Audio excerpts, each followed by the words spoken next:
Well, welcome back to Home and Backyard. This time during the break I went out there and I made a selection of plants I think are more unusual perennials that you might want to incorporate into your full garden. Mums are mums, and you know there's only so many mums you can put around your yard. These I think are far more interesting. So let's start over here with something that really takes its time to flower. Here we are in October. It's a little allium, a little ornamental onion. There's two different kinds. This is Ozawa, the pink one. It will form a dense flower like this. These were just cuttings, little divisions, so a little bit looser. But they produce balls of these purple, pink purple flowers, and the white one I think is very, very attractive. The only hassle about these is that they look like grass coming up in the spring. And if you're not too careful, you could weed them out thinking it's just grass. You'll soon realize because they smell of onion. These are Tricertis, or toad lilies. Every year I try and give them a kind of a push because they're well underused. And look at those glorious flowers. This is the more common one, and this one is called gilt edge. Even though you can't see it, the leaf has a little yellow in spring and summer, a little yellow margin to it.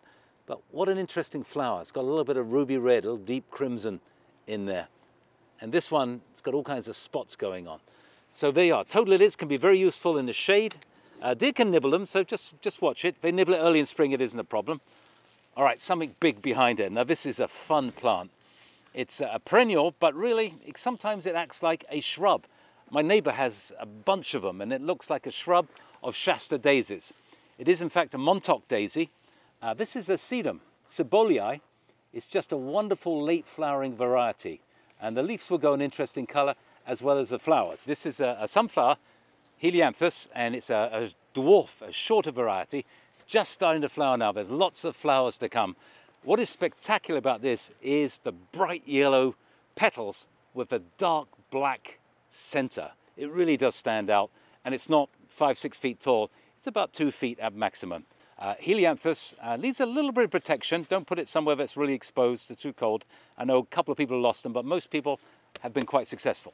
So there you go. What have we got squeezed in here? Oh my goodness, it looks like a mum. This is a Japanese one, Miyokio. And it's the last plant to come into flower. And you can see from all the buds, it needs a little bit of frost to get those buds to open up fully. And this next to the yellow is really a lovely combination. This plant is a Aconitum, monkshood. You can see from like the hood over the flower, over the little stamens and ovum, you can see how it got its name. It's quite poisonous though, the deer won't touch it. And it flowers later in the season. I think this is Carmichael's Aconitum. Now, asters are coming back a little bit. You're seeing them now, smaller pots with the mums as an alternative. The problem about asters is that the deer love them, and I've got an example here. These are asters, the bigger asters behind. This is one called Wedding Lace. It's a little bit dry, I think we dried it out there. But the taller asters are designed to come up in the fall above all the other plants and flower high. So all the foliage down below is quick to die. It doesn't need the sunlight. It's not going to do any good, so it drops those foliage. But I want to show you this one, because this is my favorite. It's also Radon's favorite. In the pot, it looks leggy, and people say, oh, I don't want that. I'd rather buy a mum. But over by our pond, you can see, once it's allowed to develop, it really is an amazing plant that comes back every year. In fact, we have to divide it up. It gets so rampant. So Radon's favorite aster, it's a fragrant aster. When you squeeze the foliage, you can get this spicy flavor that comes off, the spicy aroma that the deer just don't touch. But one of the ways you can actually get late flowers in the full garden is by cutting things back. This is a yarrow, and we trimmed it right down to the ground probably about 6-7 weeks ago, and it stimulated it to flower again. Also with some of the clematis. It's a kind of a perennial vine. We cut this one right back. It was looking a bit leggy and whatever. We cut it right back and fertilized it. And lo and behold, it's in full flower here in October.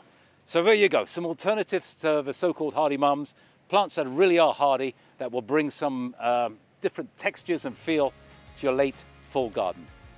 We'll see you next time on Home and Backyard.